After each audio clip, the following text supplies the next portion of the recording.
ಎಲ್ರಿಗೂ ನಮಸ್ಕಾರ. ನಾನು ಅನಿಲ್. ನನ್ನ ಯೂಟ್ಯೂಬ್ ಚಾನಲ್ಗೆ ಸ್ವಾಗತ.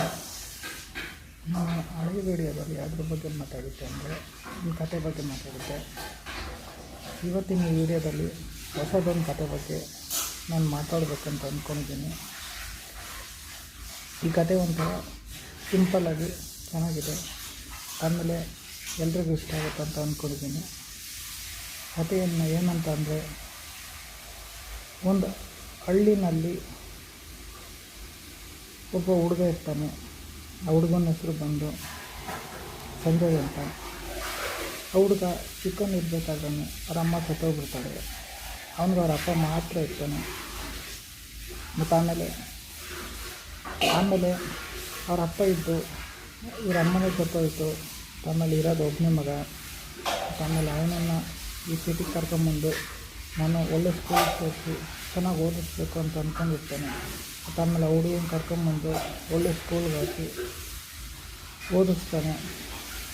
ಮತ್ತು ಆಮೇಲೆ ಒಂದು ಸಾರಿ ಏನಾಗ್ಬಿಡುತ್ತಂದರೆ, ಒಂದು ಸಾರಿ ಅವ್ರ ಅಪ್ಪನಿಗೆ ಹುಷಾರಿಲ್ದಂಗೆ ಆಗುತ್ತೆ. ಆವಾಗ ಅವನು ಸ್ಕೂಲ್ಗೆ ಹೋಗೋದು ಸ್ವಲ್ಪ ದಿನ ಬಿಟ್ಬಿಡ್ತಾನೆ.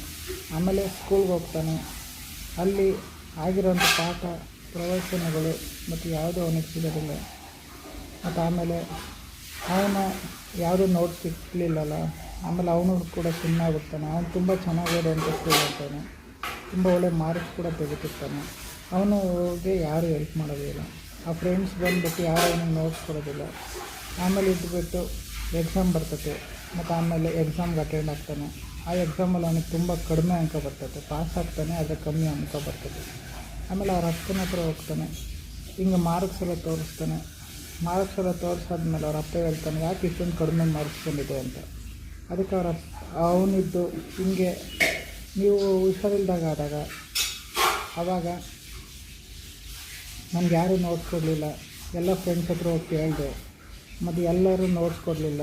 ಮತ್ತು ಆಮೇಲೆ ನಾನು ಅದಕ್ಕೆ ಸುಮ್ಮನಾಗ್ಬಿಟ್ಟೆ, ಓದಲಿಲ್ಲ ಸರ್, ಹಂಗೆ ಕಮ್ಮಿ ಮಾರ್ಕ್ಸ್ ಕೊಡಲ್ಲ. ಅದಕ್ಕೆ ಅವ್ರ ಅಪ್ಪ ಇದ್ಬಿಟ್ಟು, ನೀನು ಮಾರ್ಕ್ಸ್ ಕಡಿಮೆ ಬಂದಿದ್ದು ನಂಗೆ ಬೇಜಾರಾಗಲಿಲ್ಲ. ನೀನು ನೋಟ್ಸ್ ಬೇಕಂದಿದ್ರೆ ಟೀಚರ್ನ ಕೇಳ್ಬೋದಾಗಿತ್ತು.